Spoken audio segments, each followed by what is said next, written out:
Hello, universe! Hello, world! Hello, Philippines! Kamusta ang Luzon, Visayas, and Mindanao? Of course, this is your host again, Marlene Crag of Kamusta Ka Bagong Pilipinas, ang bagong talk show ng bayan. Of course, with me are my new adopted co-host, Dr. Conrad Pereras. Magandang araw po sa inyong lahat ng tagapakinig ng programang ito. Kamusta ka, bagong Pilipinas?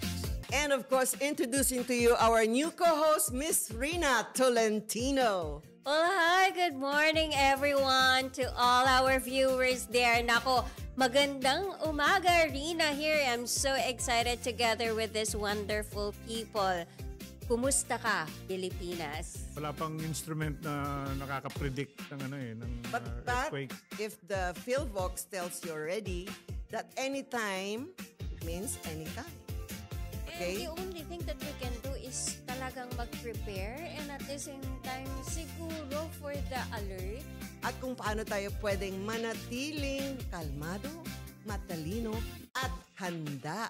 Parang sunod-sunod nga yung mga lindol everywhere. And ang dami nangyayari lately. Sa Kongreso, lumilindol din.